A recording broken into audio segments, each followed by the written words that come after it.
konstitusional ya, bicara konstitusi itu berarti bicara undang-undang dasar. Berarti jawabannya adalah C. Ya, ingat ya.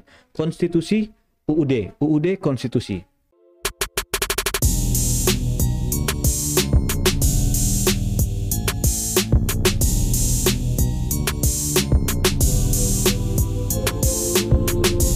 Halo Jones, apa kabar? Assalamualaikum warahmatullahi wabarakatuh. Selamat datang kembali di channel Adil Esponatia. Sambil apa nih? Sambil di jalan ya, bagi kalian yang masih macet-macetan di jalan pulang. Sambil diseruput kopinya bagi kalian yang sudah rebahan di rumah ya kan. Nah, hari ini jam 18:41 menit ya, waktu Indonesia Barat. Kita bahas soal TWK, kali ini kategori integritas. Dan sebagaimana kita ketahui di Permenpan 27 tahun 2021 ya, terdapat 4 kategori. 3 kategori yaitu bela negara, pilar negara, dan nasionalisme sudah kita bahas di sesi sebelumnya. Silakan bagi kalian yang belum sempat nonton bisa nonton di video-video sebelumnya. Dan kali ini kita akan bahas soal integritas. Di sini dikatakan bahwa dengan tujuan mampu menjunjung tinggi kejujuran, ketangguhan, komitmen, konsistensi sebagai satu kesatuan sikap untuk mencapai tujuan nasional. Nah, artinya di sini kita bicara integritas. Integritas ini meliputi kejujuran, meliputi ketangguhan, meliputi komitmen dan konsistensi ya. Jadi nanti ini menjadi clue bagi kalian untuk memilih opsi jawaban yang mana yang paling berintegritas, yaitu yang paling jujur, paling tangguh, komitmen, konsisten ya, dan tidak menutup kemungkinan juga nilai-nilai integritas yang lain gitu ya. Karena kan definisi atau makna integritas itu juga cukup luas ya. Oke, coba kita lihat apa nih tips dan trik untuk menjawab dengan cepat dan akurat sebagaimana TWK di kategori yang lain ya, bahwa memang tidak lain dan tidak bukan adalah bahwa kalian harus mengimprove wawasan kebangsaan kalian ya. Nah, karena ini berkaitan dengan integritas, berarti kalian harus tingkatkan lagi wawasan kalian tentang kejujuran, ketangguhan, komitmen, dan konsistensi ya. Oke, sekarang biar nggak lama-lama, coba kita langsung aja bahas ya 5 soal berikut ini. Dimulai dari soal yang nomor 1. Amanat Pancasila dalam membangun integritas warga negara yang merujuk pada sila keempat menunjukkan etika moral dalam apa nih? Sila keempat apa? Kerakyatan yang dipimpin oleh hikmat kebijaksanaan dalam permusyawaratan perwakilan. Nah, kalau bicara permusyawaratan perwakilan ya, itu berarti kita bicara politik ya. Oke, bicara politik ya. Sepakat ya? Ya, oke, silakan. Jadi jawabannya adalah A. Simple, sebenarnya gampang. Nah, sekarang coba kita bahas lagi satu persatu ya, biar kalian bisa mendapatkan banyak insight dari satu soal ini. Oke, kita coba bahas butir-butir sila ke-1 ya. Sila ke-1 kan ketuhanan yang Maha Esa. Apa sih yang dimaknai dari sila pertama ini ya? Ya, tentu saja kita memaknainya bahwa kita harus religius, kita percaya terhadap Tuhan Yang Maha Esa, kita berkeyakinan ya menurut keyakinan kita masing-masing. Jadi secara umum ini berbicara tentang masalah keyakinan ya. Dan kalau di opsi jawaban sih nggak ada di sini ya. Oke, ya hubungan kita dengan Tuhan. Oke, yang kedua, kemanusiaan yang adil dan beradab. Nah, berarti selain hubungan kita dengan Tuhan, yang kedua adalah hubungan kita dengan sesama ya. Jadi ada hubungan vertikal dan hubungan horizontal. Nah, di sini berbicara bagaimana kita memperlakukan manusia sebagai manusia gitu ya. Jadi kemanusiaan yang adil dan beradab. Kita mengakui dan memperlakukan manusia sesuai harkat dan martabatnya sebagai makhluk Tuhan, mengakui persamaan derajat, persamaan hak dan kewajiban, saling mencintai, saling menyayangi, toleransi, tenggang rasa, dan lain-lain. Sehingga kalau kita hubungkan dengan salah satu opsi jawaban di sini, maka dia lebih cocok ke sosial budaya ya. Sosial budaya atau sosial juga bisa ya. Oke. Kalau hukum saya kira enggak, hukum hankam enggak. Oke, yang ketiga, persatuan Indonesia. Nah, di sini kita jelas bicara nasionalisme, bicara patriotisme, bagaimana kita membela tanah air kita, bagaimana kita menjaga persatuan kita ya, jangan sampai tercerai-berai ya. Mampu menempatkan persatuan dan kesatuan serta kepentingan dan keselamatan bangsa ya di atas kepentingan pribadi. Nah, ini kan berarti nasionalisme ya. Rela berkorban, patriotisme ya. Rasa cinta tanah air ya, nasionalisme dan seterusnya. Ini berarti kita bicara hankam ya. Hankam artinya ketahanan nasional ya. Bagaimana kita mempertahankan eksistensi kita dari gempuran-gempuran asing, baik itu ekonomi, budaya maupun militer. Ya. Sila keempat. Nah, ini ya. Ini butir pertama, sebagai warga negara mempunyai kedudukan hak dan kewajiban yang sama ya. Berarti ini kita bicara politik, bicara memilih ya. Bicara memilih pemimpin, musyawarah ya, mufakat dan seterusnya. Apalagi ini ya, memberikan kepercayaan kepada wakil-wakil yang dipercayai ya. Ya, wakil baik itu eksekutif maupun legislatif ya. Jadi jelas kalau ini saya kira berbicara etika moral dalam bidang politik. Sila kelima kita lihat keadilan sosial bagi seluruh rakyat Indonesia. Ini saya kira jelas kita bicara sosial ya. Bagaimana kita berlaku kita meningkatkan kesejahteraan rakyat kita gitu ya. Ini sikap adil terhadap sesama, keseimbangan antara hak dan kewajiban ya, suka memberi pertolongan ya, dan seterusnya. Jadi kita bicara sosial di sini. Oke, jadi gitu kira-kira jawabannya A. Kita lanjut ke nomor 2. Pemimpin adalah seorang yang mampu memprakarsai tingkah laku sosial dengan mengatur, mengarahkan, mengorganisir upaya orang lain melalui prestis kekuasaan dan posisi karakter yang mampu diteladani oleh orang lain. Dengan demikian, seorang pemimpin yang baik menurut Pancasila adalah seorang pemimpin yang mampu mentransformasikan. Nah, ini Jones ya. Saya sering bilang ke kalian bagaimana kalian harus menghemat waktu. Jadi kalau soalnya panjang ini nggak perlu kita baca semua kayak saya tadi ya. Jadi cukup baca yang menjadi gagasan atau ide pokoknya saja ya. Biasanya di kalimat pertama atau biasanya di kalimat terakhir. Kayak gini kan adanya di kalimat terakhir ya. Kita nggak perlu baca kalimat pertama sampai detail, langsung aja. Seorang pemimpin yang baik menurut Pancasila adalah seorang pemimpin yang mampu mentransformasikan. Nah, udah itu aja. Ya. Karena sekali lagi kita harus hemat waktu. Ya. Kita cuma punya berapa? 100 menit untuk 110 soal. Jadi ya eman-eman lah Jones ya. Oke, langsung kita coba bahas. Apa nih kira-kira? Nah, ini coba kita lihat dulu ya. Nah, ini kan Pancasila nih, ada 5 sila ya. Saya yakin kalian sudah hafal semua ya. Kalau belum hafal kebangetan lah. Harus hafal pokoknya. Oke. Apalagi calon ASN kan gitu. Nah, kalau pemimpin menurut Pancasila kan berarti pemimpin yang mampu mentransformasikan semua ini ya. Simple sebetulnya. Sila pertama ketuhanan yang Maha Esa, pemimpin harus beragama, harus berkeyakinan, harus religius ya. Tadi butir-butirnya diingat. Pemimpin harus memanusiakan manusia ya, adil terhadap sesama ya, tadi sudah sesuai butir-butirnya.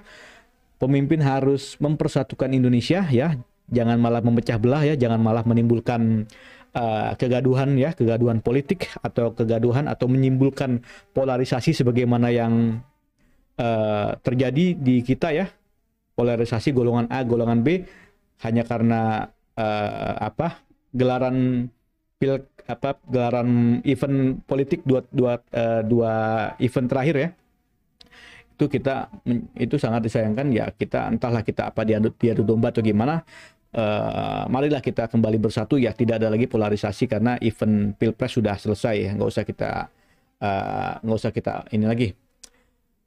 Oke, itu ya persatuan Indonesia, kerakyatan yang dipimpin oleh hikmat kebijaksanaan dalam permusyawaratan perwakilan ya, bagaimana seorang pemimpin mampu menempatkan demokrasi dalam setiap pengambilan keputusan ya, dan lain-lain ya. Kemudian kelima ya, bagaimana seorang pemimpin mampu mensejahterakan seluruh rakyat kita secara adil ya, secara adil dan makmur.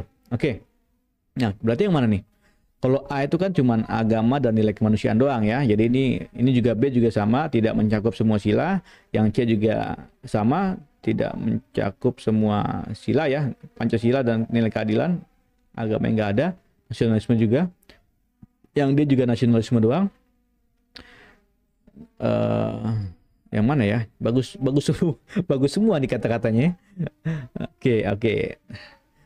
C, D, E ini saya kira ini Pancasila sudah ada ya, sama-sama sudah ada luhur Pancasilanya ya. Cuman yang membedakan adalah nilai keadilan, nasionalisme yang tinggi atau nilai agama. Nah, ini Jones sekali lagi, kalau kalian menghadapi dilema dalam sebuah pilihan seperti ini ya, kalian bingung memilih yang mana. Kalau kalian yakin bahwa di antara pilihan ini adalah semua pilihan ini adalah pilihan dengan skor terbaik, tertinggi, ya sudah pilih salah satu segera, jangan lama-lama, jangan terlalu lama mikir ya. Ya kalau saya sih di sini menurut saya ini yang pertama kita bicara nilai agama ya, agama dulu ya, karena agama kan dia masuk sila pertama ya. Dan kemudian yang lain ya, sila-sila yang lain, dan di sini sudah diwakili dengan nilai luhur Pancasila, di mana ini mencakup semua sila ya. Oke, jadi kalau menurut saya jawabannya E. Monggo kalau menurut kalian jawabannya yang lain, silakan posting di kolom komentar dan berikan jawaban yang argumentatif. Oke, lanjut ke nomor 3, Jones.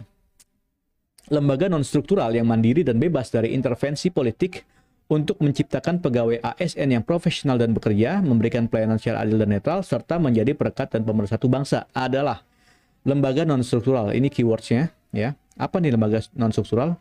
Ya, lembaga ini ya, independen, yang apa cirinya itu pegawainya bisa pegawai ASN, bisa juga pegawai bukan ASN ya. Bisa juga dari swasta ya. Oke. Anggota dan pegawainya ya. Nah, kalau di sini yang struktural tuh ya, yang struktural ini LAN ya, LAN ini struktural, BKN ini struktural ya, MA ini struktural. Yang non struktural adalah KPK dan KASN. Nah, KPK ini struktural tapi walaupun pegawainya sudah jadi ASN ya, pegawai KPK ya, tapi secara lembaga dia masih non struktural ya.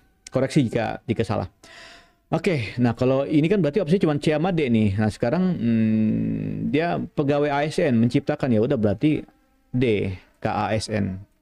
Ya, simpel ya. Apa sih KASN? Ada yang tahu nggak? KASN adalah Komite Aparatur Sipil Negara yang fungsinya mengawasi bahwa norma-norma dasar, etika dan terkait etika terkait ASN, kode etik ya terkait ASN itu, termasuk peningkatan manajemen dan lain-lain, itu diawasi oleh KASN. Jadi BKN tahu ya? Ya tahu lah. Saya kalau nggak tahu ya. Kalian sebagai pejuang NIP ya harus tahu ya, BKN Badan Kepegawaian Negara ya. Di sini kalian sedang berurusan dengan BKN ya terkait CPNS ya. Nah, oke, LAN apa nih? LAN itu nanti kalau kalian sudah jadi ASN, nanti kalian bisa berhubungan dengan LAN terkait peningkatan kompetensi ya, pendidikan dan pelatihan dan lain-lain. KPK, Komisi Pemberantasan Korupsi ya. Oke, MA apa nih? Mahkamah Agung ya, lembaga peradilan. Oke, lanjut nomor 4 ya. Dalam rangka mencapai tujuan nasional yang baik dan menciptakan good governance, maka diperlukan norma etika PNS yang landasan konstitusionalnya adalah apa jawabannya? A, B atau C? Ya. Oke, kita lihat di sini, Jones. Mana nih? Landasan konstitusional ya. Kalau bicara konstitusional ya, bicara konstitusi itu berarti bicara undang-undang dasar. Berarti jawabannya adalah C. Ya, ingat ya. Konstitusi UUD konstitusi ya. Karena apa? Karena ya konstitusi itu adalah UUD, dia kan berasal dari bahasa bahasa Latin ya. Latin constituante kalau nggak salah, itu artinya adalah undang-undang dasar. Jadi kalau kita bicara misalnya perpanjangan perpanjangan periode, nah itu kan tidak sesuai dengan konstitusi kan? Iya, makanya artinya tidak sesuai dengan UUD kita. UUD ya yang telah diamandemen membatasi maksimal jatah presiden ya 2 kali ya. Oke, 2 periode ya, 5 tahun nggak boleh lebih ya. Itu amanah konstitusi, makanya berarti amanat undang-undang dasar. Oke, kalau Pancasila apa nih Pancasila? Pancasila itu ini saya kutip dari ini ya, Lemhanas nih. Silakan kalian sambil, ini linknya sudah saya sertakan. Silakan coba kalau kalian mau baca lagi ya. Jadi undang-undang dasar ya, mana sih? Nah ini. Nah, sebagai landasan konstitusional ya. Oke. Sedangkan pembukaan ya merupakan sumber dasar hukum. Nah, jadi pembukaan UUD itu sumber dasar hukumnya. Beda ya antara pembukaan sama UUD-nya ya. Antara pembukaan UUD sama UUD-nya itu beda ya. Pembukaan UUD ini sebagai sumber dasar hukum. Jadi kalau nanti soalnya ditanyakan apa sumber dasar hukum, jawabannya adalah pembukaan UUD 1945. Ya. Oke, apalagi nih? Pancasila itu sebagai apa? Landasan ideal ya. Landasan ideal. Apalagi nih? Landasan ideal ini berarti apa? Pandangan hidup ya. Dasar falsafah ya. Falsafah hidup, pandangan hidup ya, itu Pancasila ya. Apalagi Renstranas. Nah, ini Renstranas, nggak ada istilah Renstranas ya. Ini ngaco nih ya, maksudnya sengaja dibikin salah gitu ya. Kalau adanya tuh kalau di level pemerintah pusat namanya RPJMN, kalau di pemerintah daerah namanya RPJMD. Jadi rencana jangka menengah ya. RPJMD ya. Rencana Pembangunan Jangka Menengah N Nasional D daerah. Renja ini apa? Rencana kerja, dia sifatnya tahunan ya. Nah, itu yang sifatnya 5 tahunan tuh RPJMN atau RPJMD. Di level instansi pemerintah atau di level OPD, organisasi pemerintah daerah, namanya Renstra, rencana strategis. Ya, jadi jawabannya adalah Charlie. Oke, kita ke nomor 5. Faktor yang menyebabkan korupsi meliputi 2 faktor, yaitu faktor internal dan eksternal. Berikut ini yang bukan termasuk faktor eksternal adalah, nah kalau ini hot, soalnya hot banget ya. Nggak tahu nih apa internal apa eksternal. Oke, tapi simpelnya gini, kalau internal ini berarti kan faktor yang ada dalam diri kita, eksternal di luar kita ya. Ya udah tinggal kita pilih aja nih mana yang dari diri kita ya. Ya antara gaya hidup konsumtif atau apa lagi? Udah ya, yang lain semuanya eksternal ya. Oke, sekarang coba kita bahas ya. Ini berarti kalau ini jawabannya E ya. Ya, yang lain eksternal semua, yang internal adalah E. Oke, sekarang coba kita bahas ya. Faktor ini saya kutip dari mana nih? Nah, ini dia dari kpk.co.id ya. aclckpk.co.id, silakan di copy linknya. Kalau bisa di copy ya. Kalau enggak ketik ulang aja. Ya, jadi terdapat 2 faktor ya, internal dan eksternal. Ya, internal itu yang berkaitan dengan aspek individu dan berkaitan dengan aspek sosial ya. Kalau individu ini sifat tamak, rakus, moral kurang kuat ya. Gaya hidup yang konsumtif ya. Ini kelihatan nggak? Kelihatan tapi nggak kebaca ya. Nah ini ya. Sorry. Moral yang kuat, gaya hidup konsumtif ya. Ini tadi ya, gaya hidup konsumtif ya. Kalau aspek sosial itu apa? Perilaku korup ya, lingkungan dalam hal ini malah memberikan dorongan, jadi situasi yang tidak kondusif dalam bekerja untuk secara berintegritas ya. Ini aspek lingkungan ya, aspek lingkungan sosial. Itu faktor internal dan itu faktor internal. Nah, sekarang faktor eksternal ya, apa nih? Faktor eksternal ya, berarti yang di luar ya. Pertama, aspek sikap masyarakat terhadap korupsi ya. Masyarakat kurang menyadari, apa nih, tidak bahwa tidak, aduh nggak kebaca ya, sorry ya tadi copy pastenya, screenshotnya ini terlalu terlalu kecil yang di sini ya. Aspek ekonomi, pendapatan tidak mencukupi, tadi apa, gaji ya tadi ya, nah, gaji yang rendah. Aspek politis, kepentingan politis apa nih, apa ini, dan mempertahankan ya aspek politis nggak ada ya. Oh ini nih, stabilitas politik ya. Oke, aspek organisasi, kurang adanya sikap ya, tidak adanya organisasi yang benar, kurang apa nih, lemahnya pengorganisasian ya, dan seterusnya. Oke, jadi gitu ya. Jadi ini semua adalah aspek eksternal, yang internal adalah gaya hidup konsumtif. Lemahnya hukum tadi organisasi ya. Gaji yang rendah tadi di sini ya, di internal ya. Ya, pokoknya begitulah, nanti kalian coba silakan baca lagi ya. Silakan browsing lagi, ini linknya. Ya, kira-kira apa sih faktor-faktor yang menyebabkan korupsi ya. Barangkali nanti yang ditanyakan masih hal yang sama tapi dengan pertanyaan yang lain. Oke, John, saya kira itu yang bisa saya sampaikan buat kalian, mudah-mudahan bermanfaat ya. Untuk kalian yang sudah lolos passing grade dan bisa mengikuti SKB ya, silakan kalian prepare dari sekarang ya, untuk persiapkan diri kalian untuk menghadapi SKB ya. Nanti ke depan juga kita akan bahas soal-soal SKB ya, dan apa sih tips-tips untuk ya tips wawancara dan lain-lain ya, yang sesuai dengan bidang yang kalian ikuti. Untuk kalian Jones yang masih nunggu jadwal SKD ya, tinggal nunggu tes, ya berarti kalian masih punya waktu beberapa hari lagi, maka manfaatkanlah waktu kalian untuk terus belajar, untuk terus latihan-latihan soal ya. Untuk kalian ya yang masih belum subscribe ya, yang baru datang di channel ini, silakan subscribe ya, supaya channel ini terus berkembang dan saya tetap semangat untuk terus membagikan tips dan trik lainnya kepada kalian. Ya, dan ya Jones, ingat ya, 3 kali dosis untuk kalian 3 kali sehari dosis latihan untuk kalian. Sampai jumpa.